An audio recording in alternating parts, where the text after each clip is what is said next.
Au début du XVIIIe siècle, Edo était probablement la plus grande ville au monde, avec une population de plus d'1 million d'habitants. Contrairement aux capitales européennes, les citadins bénéficiaient d'une ville sûre et propre, dotée d'un système de recyclage très évolué.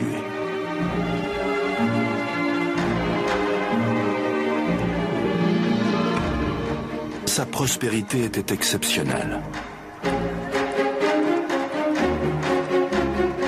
Les pièces de cuivre circulent à flot, tandis que celles d'argent s'entassent comme des congères de neige. Il se vend chaque matin de telles quantités de poissons qu'on peut se demander si les ressources de la mer n'ont pas été épuisées.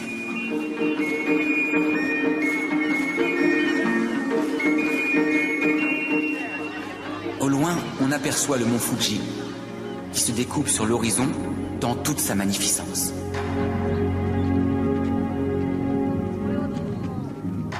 Au moins la moitié de la population d'Edo se composait de samouraïs, venus à la capitale avec leurs seigneurs, les daimyo. Faute de guerre, les samouraïs avaient du temps libre, mais pas toujours les moyens d'en profiter.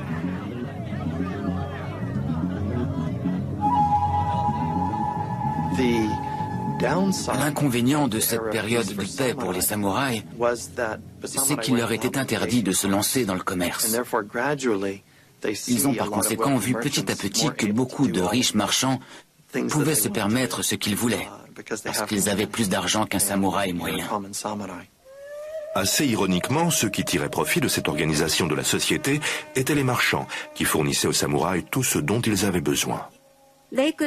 Ils avaient désormais les moyens d'obtenir une certaine éducation, de développer leur goût culturel et de rivaliser avec la classe supérieure des samouraïs, que ces marchands avaient toujours admiré et envié. Les barrières sociales étaient en train de tomber. Depuis le début de la dynastie des Tokugawa, une structure de classe rigide avait maintenu chacun à sa place. Bien que les membres de différentes classes ne soient pas supposés fraterniser, les règles commençaient à fléchir. Dans des situations mondaines, comme les très populaires clubs de haïku, auxquels participaient activement aussi bien des samouraïs que des marchands, chacun se dotait d'un pseudonyme. Cela leur évitait d'employer leur nom de famille officiel et les libérait des règles rigides que le statut social de chacun imposait.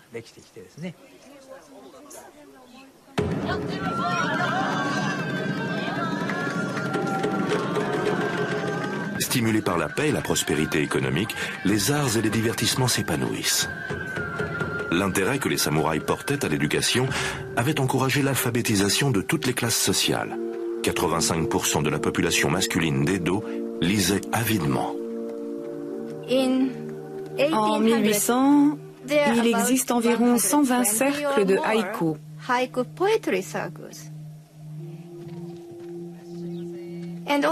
On compte également quelques 500 librairies et l'édition connaît en parallèle une intense activité. Les gens réclamaient ces livres et ces informations. Ils voulaient lire des fictions passionnantes. Certains des plus grands romans à succès de l'époque ont été écrits par Ihara Saikaku, un marchand devenu homme de plume. Il célébrait dans ses livres la culture populaire émergente de cette période, un genre très novateur dans la fiction japonaise. Saikaku arpentait les rues d'Edo pour trouver la matière de ses œuvres. Il connaissait aussi bien les prostituées et les daimyo que les mendiants et les marchands. Il les décrivait avec une candeur sans retenue et un humour paillard, en particulier les nouveaux marchands riches qui tentaient de rivaliser avec le raffinement des samouraïs. Une personne peu informée pourrait croire qu'ils sont tous issus de bonnes familles. Mais je vais vous dire la vérité. L'homme en kimono brillant est un fabricant de colle. Il vend des os de bovins et de la bave de vache. À le voir si bien habillé, on croirait que ses os à lui sont le fruit d'une lignée fameuse. Mais il a été obligé d'hypothéquer sa maison. Ses créanciers l'ont traîné en justice. Et si vous voulez mon avis, il est fou de sortir en ville la nuit. À Edo, sortir en ville la nuit faisait souvent allusion au kabuki, la forme de théâtre la plus populaire. Pour les habitants d'Edo, les acteurs de kabuki étaient aussi célèbres que les vedettes d'Hollywood. Les amateurs collectionnaient des gravures de leurs acteurs préférés, non seulement pour le plaisir de les avoir, mais aussi pour voir les costumes fantastiques qu'ils portaient sur scène. Si les amateurs appréciaient vraiment un certain style ou une coupe, cela lançait aussitôt une nouvelle mode. Les pièces de kabuki pouvaient être des récits romantiques ou héroïques. L'une des plus célèbres, Shushingura, se rapporte à une histoire vraie. Un daimyo avait été humilié par un fonctionnaire de la cour impériale. Le shogun en place avait ordonné au daimyo de se suicider par harakiri. Indignés par cette mort, 47 de ces guerriers ont vengé l'honneur de leur maître en tuant le fonctionnaire.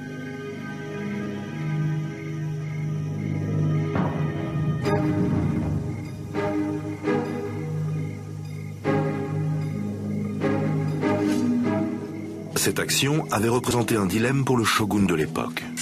En respectant leur code de l'honneur, les samouraïs avaient défié son autorité. La population l'a supplié de se montrer clément, mais le shogun n'a pas cédé et a ordonné aux samouraïs de se suicider à leur tour. Ces samouraïs avaient ainsi vécu et étaient morts en respectant leur code de l'honneur. Cet incident avait passionné le public.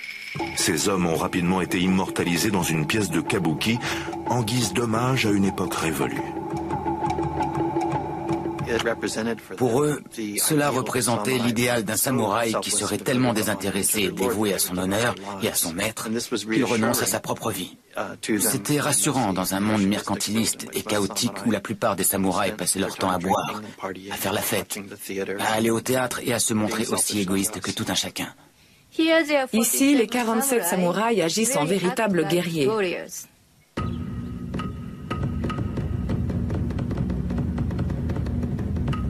Un cri d'enthousiasme unanime s'élève.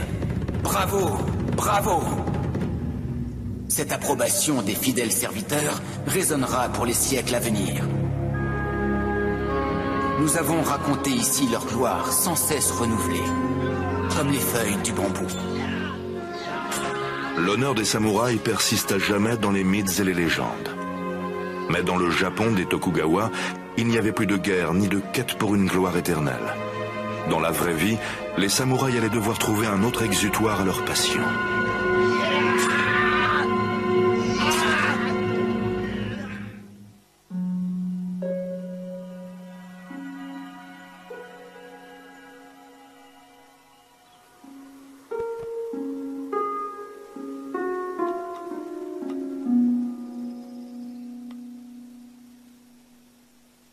La courtisane arrange son habit de manière à ce que la soie rouge de son sous-vêtement s'écarte et révèle un soupçon de peau blanche.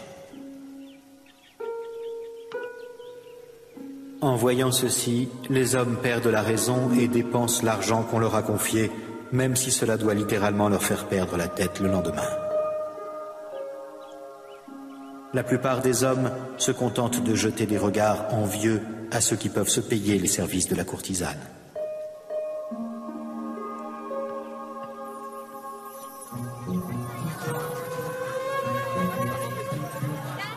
Plus de 3000 courtisanes et geishas exerçaient leur commerce à Yoshiwara, le quartier des plaisirs d'Edo. Réglementé par l'État, Yoshiwara était un outil efficace pour garder la bouillonnante population masculine sous un contrôle vigilant. Comme des soldats en permission permanente, les samouraïs passaient souvent leur temps libre à en admirer les séduisantes illusions et y gaspillaient souvent leur maigre pécule. Yoshiwara était un lieu de rêve pour les hommes d'Edo. Il leur fournissait de la fantaisie, de l'imagination et de la romance. C'était comme à Hollywood, où l'on attache tant d'importance à la célébrité. Entouré de murs, de grilles et de douves, c'était une ville dans la ville. Aucun occidental n'avait jamais eu le droit d'en goûter les plaisirs.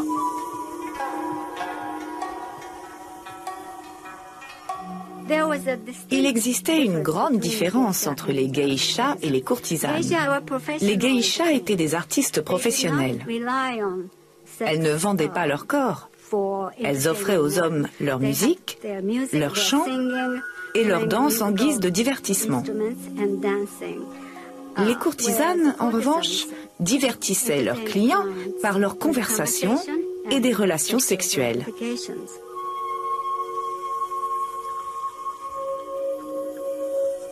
Les courtisanes de Yoshiwara formaient l'élite des prostituées. S'ils désiraient juste satisfaire leurs besoins sexuels, les hommes pouvaient trouver des établissements clandestins et peu chers n'importe où dans Edo. Mais ils préféraient aller à Yoshiwara à cause de son caractère spécial et prestigieux. Recrutés dès le plus jeune âge au sein de familles pauvres, les geishas, tout comme les courtisanes, recevaient une éducation basée sur une étiquette stricte et acquéraient un sens exceptionnel du style et du raffinement artistique. Leur capacité à tenir une conversation sur la dernière pièce ou sur les potins de la ville était aussi importante que ce qui venait après. Les courtisanes et leurs clients se retrouvaient dans les maisons de thé des environs. Il s'agissait d'endroits distingués, hauts lieux de l'élégance et de l'esprit, un peu similaires au café en Occident à la même époque. Savoir jouir des plaisirs de Yoshiwara était un art en soi. On enseignait aux courtisanes de Yoshiwara à se sentir supérieures à leurs clients.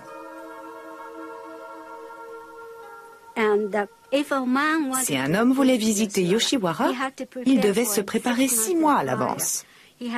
Il devait acheter de belles épées, il devait réfléchir aux vêtements qu'il allait porter, parce qu'il ne pouvait pas se présenter juste comme ça. La courtisane avait le droit de refuser un client s'il ne lui plaisait pas, même s'il avait les moyens de payer ses services. Il fallait donc commencer par donner une bonne impression à la courtisane. Ensuite, une fois qu'il s'était engagé auprès d'elle, il n'avait plus le droit de rendre visite à d'autres femmes. S'il se rendait en douce voir quelqu'un d'autre, l'entourage de la courtisane avait le droit de le punir. En lui coupant les cheveux ou en lui faisant porter le kimono rouge des femmes, par exemple, et en se raillant de lui.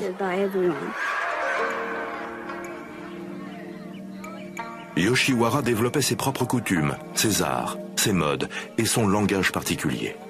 Ce monde semblait bien loin des dures réalités de la vie.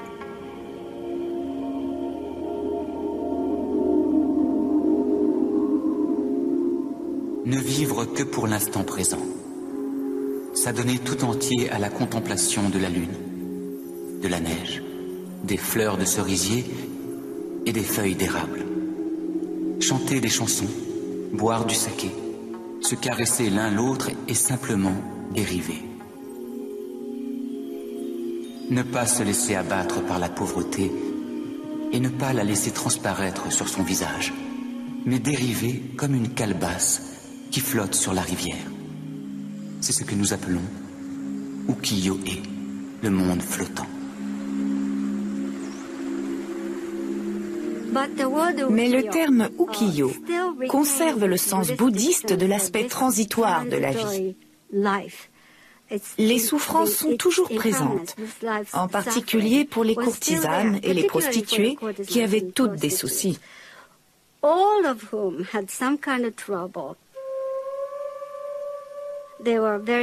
Elles étaient très malheureuses, mais devaient néanmoins simuler une apparence brillante et joyeuse pour leur public. Cela me fait penser au blues dans le monde du jazz. Cette langueur et cette tristesse indescriptible sont très proches de la notion d'ukiyo pour moi.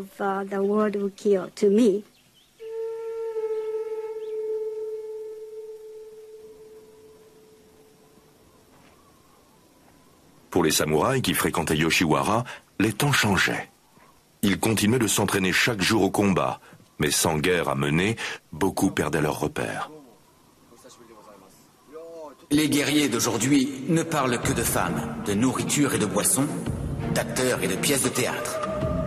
Leur talent à l'escrime et à la lance ne leur servent qu'à accomplir des vendettas personnels.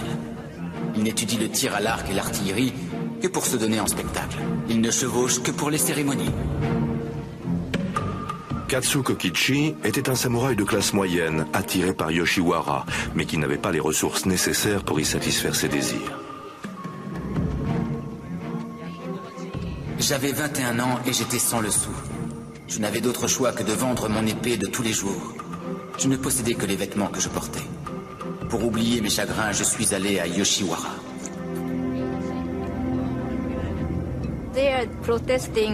C'étaient des jeunes gens en rupture avec la société. Ils portaient des kimonos trop grands, des coiffures insolites. Ils avaient parfois le crâne rasé en signe de protestation. Beaucoup de ces jeunes gens sans emploi et désespérés, comme Katsuko Kichi, vivaient en marge de la société, sombrant souvent dans les dettes, réduits au vol et au banditisme.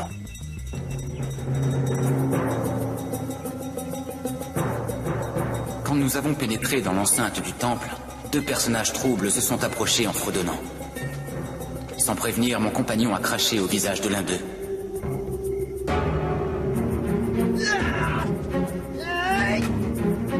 Nous avons alors remarqué un groupe d'une vingtaine d'hommes, tous armés de longues lances munies de crochets. De l'autre côté du portique, 30 hommes supplémentaires attendaient, pique à la main. Nous étions 4 contre 50. Pour Katsuko Kichi, le code d'honneur des samouraïs était totalement révolu. Vers le milieu du XVIIIe siècle, les plaisirs coûteux de Yoshiwara n'étaient plus à la portée de la bourse de la plupart des samouraïs. Le quartier des plaisirs a dégénéré.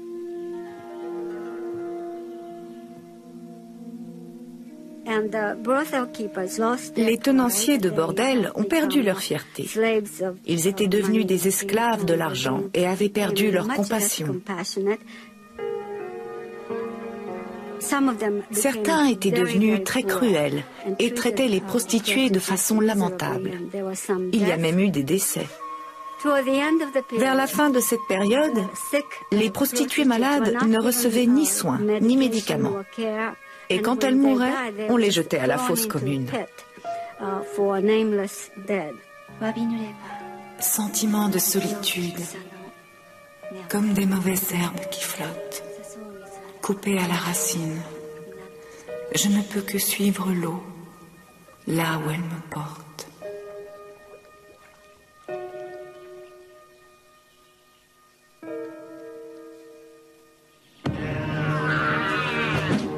Le monde insulaire des samouraïs était en plein déclin. Pour trouver un remède à ces maux, certains commençaient à se tourner vers une direction bien improbable. L'Occident semblait à présent porteur d'idées et d'espoirs nouveaux.